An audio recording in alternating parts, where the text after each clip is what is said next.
Hi hello welcome back to ನನ್ನ ಕಲ್ಪನಾ ಲೋಕ YouTube channel. ಹೃದಯವು ಬಯಸಿದೆ ನಿನ್ನನ್ನೇ ಕಥೆಯ ಮುಂದಿನ ಅಧ್ಯಾಯ ಶುರು ಮಾಡೋಣ. ಭುವನ್ ಹಣೆಗೆ ಗನ್ ಹಿಡಿದು ನಿಂತಿದ್ದರೂ ನಗುತ್ತಿದ್ದವನನ್ನು ನೋಡಿದ ಇಚ್ಛಾ, ಯಾಕೆ ನಗ್ತಾ ಇದೆಯಾ? ಈಗ ನೀನು ಸಾಯ್ತೀಯ ಅಂತ ಹುಚ್ಚಿಡಿತ?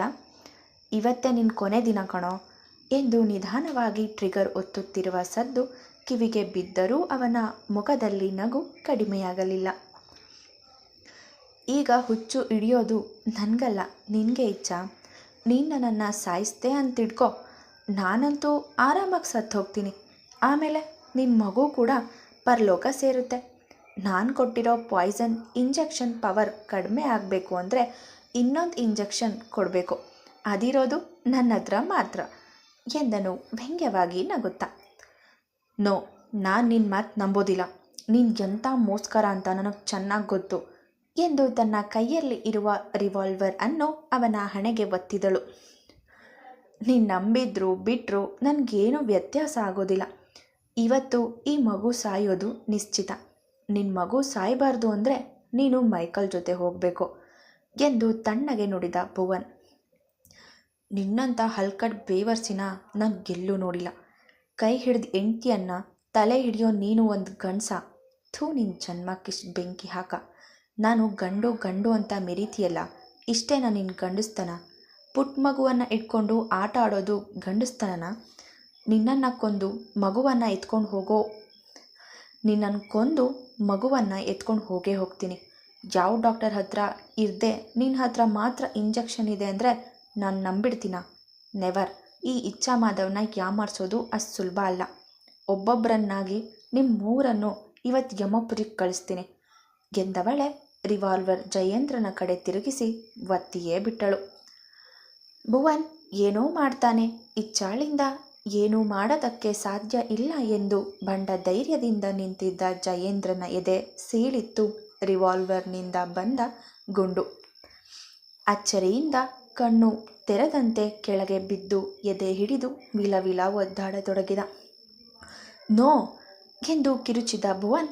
ಡ್ಯಾಡಿ ಎಂದು ಕೂಗುತ್ತಾ ಜಯೇಂದ್ರನ ಬಳಿ ಹೋಗುವ ಮುನ್ನವೇ ತಡೆದಿತ್ತು ಇಚ್ಛಾಳ ಕೈಯಲ್ಲಿ ಇದ್ದ ರಿವಾಲ್ವರ್. ಸುಮ್ಮನೆ ನಾಟಕ ಮಾಡಿ ನನ್ನ ತಾಳ್ಮೆ ಪರೀಕ್ಷೆ ಮಾಡಬೇಡ. ಇವತ್ತು 3 ಪ್ರಾಣ ತೆಗೆದುಕೊಂಡೆ ನಾನು ಹೋಗೋದು. ಯಾರನ್ನೂ ಉಳಿಸೋದಿಲ್ಲ. ನಿನಗೂ ನಿನ್ನ ಅಪ್ಪನಿಗೂ ಸ್ವಲ್ಪ ಸಮಯ ಆರಾಮಾಗಿ ಇರಲಿ ಅಂತ ಬಿಟ್ಟಿದ್ದೆ. ಅದಕ್ಕೆ ಸರಿಯಾಗಿ ನನ್ನ ಬೆಲೆ ತೆತ್ತಾಯಿತು. ಇನ್ನು ನಿನಗೆ ಯಾವ ಟೈಮ್ ಕೂಡ ಇಲ್ಲ ಎಂದವಳ ಕಣ್ಣುಗಳು ಕೋಪದಿಂದ ಕೆಂಪಾಗಿತ್ತು.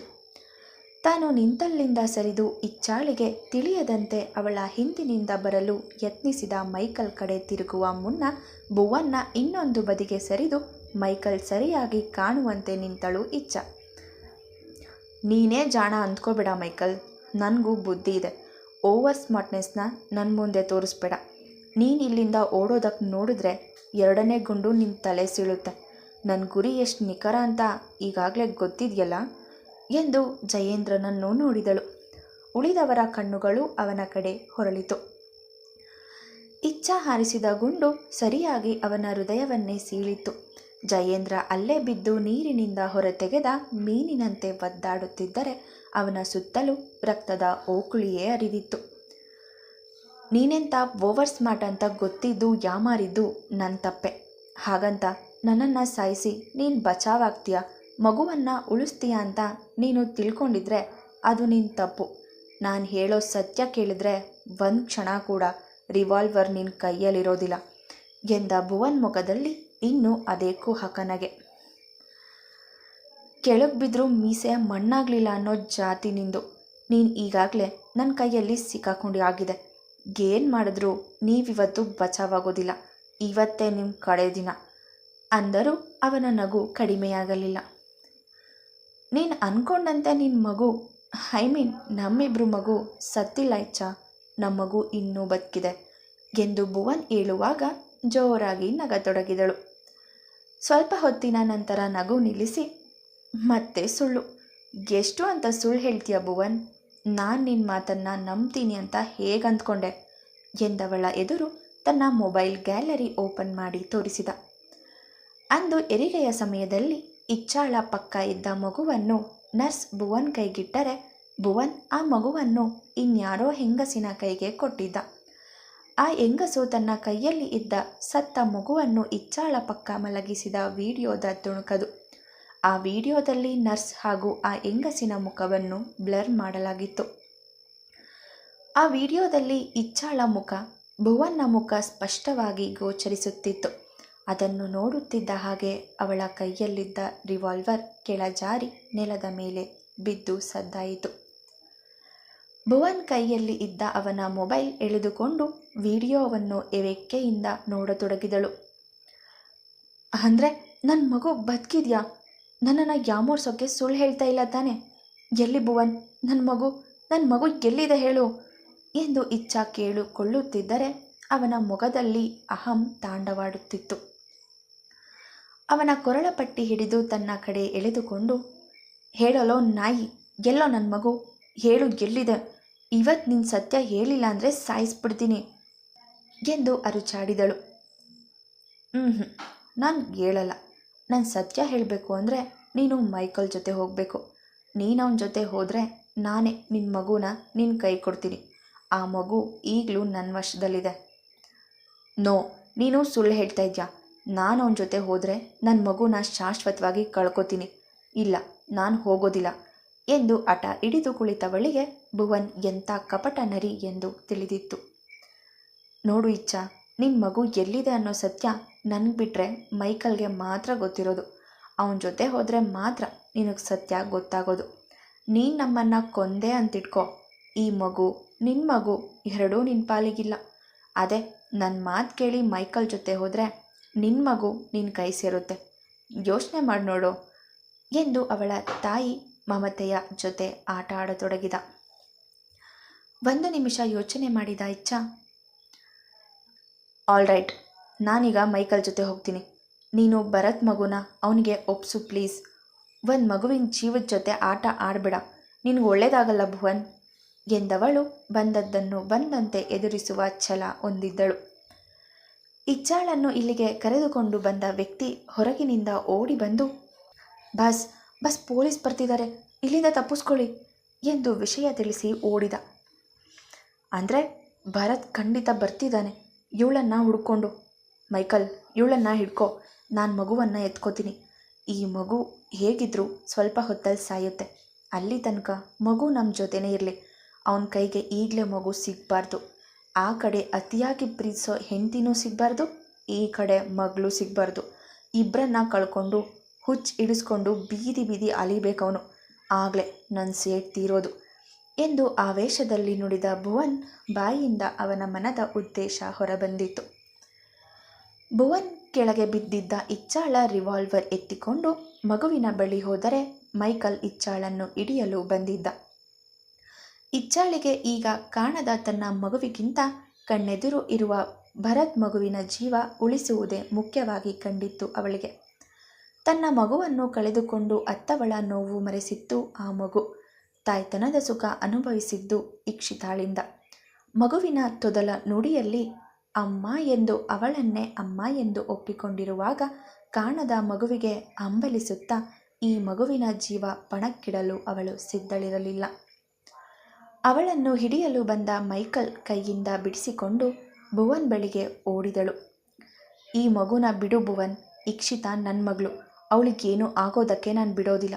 ನನ್ನ ಮಗಳನ್ನು ಸಾಯಿಸಬೇಕು ಅಂದರೆ ಅದಕ್ಕಿಂತ ಮೊದಲು ನನ್ನ ಜೀವ ಹೋಗಬೇಕು. ಈ ಮಗುವಿಗೋಸ್ಕರನೇ ನಾನು ಇಲ್ಲಿ ತನಕ ಬಂದಿದ್ದು ಎಂದಳು. ಇಚ್ಛಾ, ಈ ಮಗುವಿಗೋಸ್ಕರ ನಿನ್ನ ಮಗುನ ಕಳ್ಕೊತೀಯಾ? ಈ ಮಗುವನ್ನು ಉಳಿಸೋದಕ್ಕೆ ನೋಡಿದ್ರೆ ಆ ಮಗು ಶಾಶ್ವತವಾಗಿ ನಿನ್ನಿಂದ ದೂರ ಆಗುತ್ತೆ. ಯಾವ್ದು ಬೇಕೋ ಯೋಚನೆ ಮಾಡು ಎಂದ. ಒಂದು ಕ್ಷಣ ಕೂಡ ಯೋಚಿಸದೆ, ಕಾಣದೇ ಇರೋ ನನ್ನ ಮಗು ನನ್ನ ಪಾಲಿಗೆ ಎಂದೋ ಸತ್ತೋಗಿದೆ ಭುವನ್. ನನ್ನ ಮಗು ಮತ್ತೆ ಸಿಗುತ್ತೆ ಅನ್ನೋ ಕಾರಣಕ್ಕೆ ಭರತ್ ಮಗುವನ್ನು ಸಾಯೋದಕ್ಕೆ ಬಿಡಬೇಕಾ? ನೆವರ್. ಈ ಇಚ್ಛಾ ಮಾಧವನ್ ಯಾವತ್ತೂ ನನ್ನ ಅನಾಮಿಕನಿಗೆ ನೋವು ಕೊಡೋದಕ್ಕೆ ಬಯಸೋದಿಲ್ಲ. ನನ್ನ ಮಗು ಬದುಕಿದೆ ಅನ್ನೋ ಸತ್ಯ ಗೊತ್ತಾದರೆ ಭರತ್ ಅವನಾಗಿಯೇ ನನ್ನ ಮಗುನ ಹುಡುಕಿ ತರ್ತಾನೆ. ನನ್ನ ಮಗು ಬದುಕಿದ್ದೇ ಆದರೆ ಅವನು ಹುಡುಕಿ ನನ್ನ ಮಡಿಲಿಗೆ ಒಪ್ಪಿಸ್ತಾನೆ. ನನ್ನ ಅನಾಮಿಕನ ಮೇಲೆ ನನಗೆ ನಂಬಿಕೆ ಇದೆ ಎಂದಳು ಇಚ್ಛಾ. ನಿನಗೆಲ್ಲೋ ಹುಚ್ಚು ಇಚ್ಛಾ. ಯಾವ ಗಂಡ ತಾನೆ ಹೆಂಡತಿಯ ಹಳೆ ಗಂಡನಿಂದ ಹುಟ್ಟಿದ ಮಗುವನ್ನು ತಂದು ಕೊಡ್ತಾನೆ? ಹೇಗಿದ್ರೂ ಮಗು ಸತ್ತಿದೆ ಅಂತಾನೆ ಎಲ್ರಿಗೂ ಗೊತ್ತಿರೋದು. ಅದೇ ಸುಳ್ಳು ಹೇಳಿ ನಿನ್ನನ್ನು ನಂಬಿಸ್ತಾನಷ್ಟೆ ಎಂದನು. ಅದರಲ್ಲೂ ಆ ಮಗು ನಿನ್ನನ್ನು ಅತಿಯಾಗಿ ಹಿಂಸಿಸಿದ ನನ್ನದು ಅಂತ ಗೊತ್ತಾದ ಮೇಲಂತೂ ಆ ಮಗುವಿಗೆ ನನ್ನದೇ ಬುದ್ಧಿ ಬಂದರೆ ಅಂತ ನಿನಗೆ ಮಗು ಹುಡುಕೊಡೋದೇ ಇಲ್ಲ. ಅವನು ನಿನ್ನ ವಿಷಯದಲ್ಲಿ ಸ್ವಾರ್ಥಿ. ನಿನ್ನ ಮಗು ನಿನಗೆ ಸಿಗೋದೇ ಇಲ್ಲ. ಸತ್ಯ ನನಗೆ ಮತ್ತೆ ಮೈಕಲ್ಗೆ ಮಾತ್ರ ಗೊತ್ತಿರೋದು. ನಾವು ಸತ್ತರೆ ಸತ್ಯ ಕೂಡ ನಮ್ಮ ಜೊತೆಗೆ ಮಣ್ಣಾಗಿ ಹೋಗುತ್ತೆ ಎಂದು ನಗತೊಡಗಿದ. ನೀನು ಏನು ಬೇಕಾದರೂ ಹೇಳು, ಆದರೆ ಈ ಮಗು ಸಾಯೋದಕ್ಕೆ ಅಂತೂ ನಾನು ಬಿಡೋದಿಲ್ಲ. ಈ ಮಗು ಈಗ ನಂದು. ನಾನು ಮಗುವನ್ನು ಕಾಪಾಡ್ಕೋತೀನಿ. ಆಮೇಲೆ ಭರತ್ಗೆ ಹೇಳಿದೆ ನನ್ನ ಮಗುನ ನಾನೇ ಹುಡುಕ್ತೀನಿ. ಯಾರ ಸಹಾಯನೂ ನನಗೆ ಬೇಡ ಎಂದ ಇಚ್ಛಾ ಭರತ್ಗೆ ಸತ್ಯ ಹೇಳದೆ ಇರೋ ನಿರ್ಧಾರ ಮಾಡಿದಳು. ಭುವನ್ಗೆ ಬೇಕಾಗಿರೋದು ಅದೇ ಆಗಿತ್ತು. ಅವರಿಬ್ಬರ ನಡುವೆ ಆದಷ್ಟು ಕಂದಕ ಸೃಷ್ಟಿಸುವುದೇ ಅವನ ಹಠ. ಸಾಕು ನಿಮ್ಮಿಬ್ರು ಜಗಳ. ಭುವನ್, ಬೇಗ ಇಲ್ಲಿಂದ ಹೋಗೋಣ. ಹೊರ್ಗೆ ಸೌಂಡ್ ಕೇಳ್ತಾ ಇದೆ. ಅಂದರೆ ಪೊಲೀಸರು ಇಲ್ಲಿಗೆ ಬರ್ತಿದ್ದಾರೆ ಎಂದು ಇಚ್ಛಾಳನ್ನು ಎಳೆದುಕೊಂಡು ಹೋಗೋದಕ್ಕೆ ನೋಡಿದರೆ ಅವನ ಮುಸುಡಿಗೆ ಗುದ್ದಿದ್ದಲ್ಲದೆ ಅಷ್ಟೇ ವೇಗವಾಗಿ ಅವನ ಹೊಟ್ಟೆಗೂ ಪಂಚ್ ಮಾಡಿದಳು. ಅಮ್ಮ ಎಂದು ಹೊಟ್ಟೆ ಹಿಡಿದು ನರಳುತ್ತಿದ್ದ ಮೈಕಲ್ನ ಕಂಡು, ಮೈಕಲ್, ನಾವಿಲ್ಲಿಂದ ಮೊದಲು ಎಸ್ಕೇಪ್ ಆಗೋಣ. ಆಮೇಲೆ ಇವಳನ್ನು ಹೇಗೆ ಕರೆಸ್ಕೋಬೇಕು ಅಂತ ನಾವು ಪ್ಲ್ಯಾನ್ ಮಾಡೋಣ ಎಂದು ಮಗುವನ್ನು ಎತ್ತಿಕೊಂಡು ಓಡಲು ನೋಡಿದ ಭುವನ್. ಆದರೆ ಇಚ್ಛಾ ಅಲ್ಲೇ ಬಿದ್ದಿದ್ದ ಹಳೆಯ ಮುರಿದ ಚೇರ್ ಹಿಡಿದು ರಣಚಂಡಿಯಂತೆ ನಿಂತು ಬಿಟ್ಟಳು ಭುವನ್ಗೆ ಅಡ್ಡಳಾಗಿ. ಅವನ ತಲೆಗೆ ಚೇರ್ನಲ್ಲಿ ಬಾರಿಸಿ, ಮಗನೇ, ನಿನಗೆ ಮಗುವಿನ ಪ್ರಾಣ ಬೇಕಾ? ಇವತ್ತು ನಿನ್ನನ್ನು ಜೀವ ಸಹಿತ ಉಳಿಸೋದಿಲ್ಲ ನಾನು ಎಂದು ಮತ್ತೊಮ್ಮೆ ಒಡೆಯಲು ಹೊರಟಳು. ತಲೆಗೆ ಬಿದ್ದ ಏಟಿಗೆ ಮಗುವನ್ನು ಅಲ್ಲೇ ಮಲಗಿಸಿ ತಲೆ ಹಿಡಿದು ನಿಂತ ಭುವನ್ ಇಚ್ಛಾ ಮತ್ತೆ ಚೇರ್ ಎತ್ತುವುದನ್ನು ನೋಡಿ ಅವಳ ಕೈಯಿಂದ ಚೇರ್ ಎಳೆದುಕೊಳ್ಳಲು ನೋಡಿದ. ಇಬ್ಬರ ನಡುವಿನ ಜಟಾಪಟಿಯಲ್ಲಿ ಚೇರ್ ಕೆಳ ಬಿದ್ದಿತ್ತು. ಮಗುವಿನ ಕುಸುಕುಸು ಅಳು ಕೇಳುತ್ತಲೇ ಇತ್ತು. ಅಷ್ಟರಲ್ಲಿ ಭರತ್ ಜೊತೆ 5-6 ಪೊಲೀಸರು ಒಳಗೆ ನುಗ್ಗಿದರು. ಭುವನ್, ಸಾಕು, ನಿಲ್ಸು ನಿನ್ನ ಆಟ. ನಿನ್ನ ಆಟ ಮುಗೀತು. ಇನ್ನು ಎಷ್ಟು ಅಂತ ಆಡ್ತೀಯೋ ಇಂದಿಗೆ ಆಡ್ಬಿಡೋ. ಆಮೇಲೆ ನಿನಗೆ ಅವಕಾಶನೇ ಸಿಗೋದಿಲ್ಲ ಎಂಬ ಭರತ್ ಸುತ್ತ ನೋಡಿದ. ಜಯೇಂದ್ರ ರಕ್ತದ ಮಡುವಿನಲ್ಲಿ ಹೆಣವಾಗಿ ಬಿದ್ದಿದ್ದರೆ ಮೈಕಲ್ ಆಗಲೇ ಹಿಂದಿನಿಂದ ಓಡಿ ತಪ್ಪಿಸಿಕೊಂಡಿದ್ದ. ಅರ್ಧಂಬರ್ಧ ಕಟ್ಟಿದ ಬಿಲ್ಡಿಂಗ್ನಲ್ಲಿ ಎಲ್ಲ ಕಡೆಯೂ ತಪ್ಪಿಸಿಕೊಳ್ಳುವ ವ್ಯವಸ್ಥೆ ಇತ್ತು. ಭರತ್, ಮಗುವಿಗೆ ಇವನು ಪಾಯ್ಸನ್ ಇಂಜೆಕ್ಟ್ ಮಾಡಿದ್ದಾನೆ. ಹೇಗಾದರೂ ಮಾಡಿ ಮಗುನ ಕಾಪಾಡು. ಮಗುವಿಗೇನೂ ಆಗಬಾರ್ದು ಎಂದು ಬೇಡಿಕೊಂಡ ಇಚ್ಛಾ ಇನ್ನೂ ಭುವನ್ ಹಿಡಿತದಲ್ಲೇ ಇದ್ದಳು. ಉಳಿದ ಪೊಲೀಸರು ಭುವನ್ಗೆ ಗನ್ ಪಾಯಿಂಟ್ ಹಿಡಿದರೆ ಭರತ್ ಕೂಡಲೇ ಓಡಿ ಬಂದು ಮಗುವನ್ನು ಎತ್ತಿಕೊಂಡು ಮಗುವಿನ ಬಾಯಿಗೆ ಅಂಟಿಸಿದ ಪ್ಲಾಸ್ಟರ್ ತೆರೆದ. ಮಗುವಿನ ಅಳು ಜೋರಾಗಿತ್ತು. ಆ ಅಳು ಇಚ್ಛಾಳ ಮನಸ್ಸು ಹಿಂಡಿತು. ಅವಳಿಗೆ ವಿಪರೀತ ಸಂಕಟವಾಗುತ್ತಿತ್ತು. ಅವರನ್ನು ಅಲ್ಲಿ ನೋಡುತ್ತಲೇ ಭುವನ್ ಕಂಗಾಲಾದ. ಅವನ ಆಟ ಇನ್ನೂ ನಡೆಯದು ಎಂದು ಅರಿವಾಗಿತ್ತು ಅವನಿಗೆ. ಮಗು ಈಗಾಗಲೇ ಭರತ್ ಕೈ ಸೇರಿದೆ. ಮಗುವನ್ನು ಉಳಿಸಿಕೊಳ್ಳೋದು ಅವನಿಗೆ ದೊಡ್ಡ ಕೆಲಸ ಅಲ್ಲ. ಇಚ್ಛಾ ಕೂಡ ಅವನಿಗೆ ಸಿಕ್ಕಿಬಿಟ್ಟರೆ ಅವನು ಸುಖವಾಗಿ ಇಚ್ಛಾ ಜೊತೆ ಇರುವ. ಆದರೆ ತಾನು ಪರ್ಮನೆಂಟಾಗಿ ಜೈಲಲ್ಲಿ ಕಂಬಿ ಎಣಿಸುತ್ತಾ ಇರಬೇಕು. ಡ್ಯಾಡಿ ಕೂಡ ತೀರಿಕೊಂಡಿದ್ದಾರೆ. ನಾನಿನ್ನೂ ಒಂಟಿಯಾಗ್ತೀನಿ ಎಂದು ಯೋಚಿಸಿದವನೇ ಇಚ್ಛಾಳ ಕೊರಳ ಬಳಿ ಅವಳೇ ತಂದಿದ್ದ ರಿವಾಲ್ವರ್ ಹಿಡಿದ. ಭರತ್, ಇನ್ನೂ ಒಂದು ಹೆಜ್ಜೆ ಮುಂದೆ ಇಟ್ಟರೂ ನಿನ್ನ ಹೆಂಡತಿ ಪ್ರಾಣ ಮೇಲಕ್ಕೆ ಹೋಗುತ್ತೆ. ನನ್ನ ಹತ್ರ ಬರಬೇಡ ಎಂದು ಕೂಗಿದ. ನೋ ಭುವನ್, ಹಾಗೆಲ್ಲ ಮಾಡಬೇಡ. ಇಚ್ಛಾಗೆ ಏನೂ ಮಾಡಬೇಡ. ಅವಳು ಈಗಾಗಲೇ ನಿನ್ನಿಂದ ತುಂಬ ಕಷ್ಟ ಅನುಭವಿಸಿದಾಳೆ. ಇನ್ನಾದರೂ ಅವಳಿಗೆ ನೆಮ್ಮದಿಯಾಗಿ ಇರೋಗ್ಬಿಡು. ಅವಳನ್ನು ಏನೂ ಮಾಡಬೇಡ ಎಂದು ಕೇಳಿಕೊಳ್ಳುತ್ತಲೇ ಇಚ್ಛಾಳನ್ನು ಅವನ ಸೆರೆಯಿಂದ ಬಿಡಿಸೋದು ಹೇಗೆ ಎಂದು ಯೋಚಿಸತೊಡಗಿದ. ಭರತ್, ನನಗೆ ಏನೂ ಆಗೋದಿಲ್ಲ. ಪ್ಲೀಸ್ ಮಗುನ ಮೊದಲು ಹಾಸ್ಪಿಟಲ್ಗೆ ಸೇರಿಸೋ ವ್ಯವಸ್ಥೆ ಮಾಡು. ಮಗುನ ಕಾಪಾಡು ಎಂದ ಇಚ್ಛಾಳಿಗೆ ಮಗುವಿನ ಜೀವದ್ದೇ ಚಿಂತೆ. ಇಲ್ಲ, ಯಾರೂ ಇಲ್ಲಿಂದ ಒಂದು ಹೆಜ್ಜೆ ಕೂಡ ಮುಂದೆ ಇಡಬಾರ್ದು. ಇಟ್ರಿ ಅಂದರೆ ಇವತ್ತಿಗೆ ಇವಳು ಪ್ರಾಣ ಹೋಗುತ್ತೆ ಎಂದು ಗಂಟಲಿಗೆ ರಿವಾಲ್ವರ್ ಒತ್ತಿ ಹಿಡಿದ. ತಾನು ಸಿಕ್ಕಿ ಬೀಳುವುದಾದರೆ ಎಷ್ಟು ಹೊತ್ತಾಗುತ್ತೋ ಅಷ್ಟು ಲೇಟ್ ಮಾಡಿ ಮಗುವಿನ ಜೀವ ಹೋಗುವಂತೆ ಮಾಡುವುದಲ್ಲದೆ ಇಚ್ಛಾ ಕೂಡ ಭರತ್ಗೆ ಸಿಗದಂತೆ ಮಾಡಬೇಕು ಅನ್ನುವುದೇ ಅವನ ಉದ್ದೇಶವಾಗಿತ್ತು. ಅದು ಎಲ್ಲರಿಗೂ ಅರ್ಥವಾಗಿತ್ತು ಕೂಡ. ಎಲ್ಲರೂ ಅಸಹಾಯಕರಾಗಿ ನಿಂತಿದ್ದರೆ ಇಚ್ಛಾಳ ಚಿಂತೆ ಮಗುವಿನ ಬಗ್ಗೆ.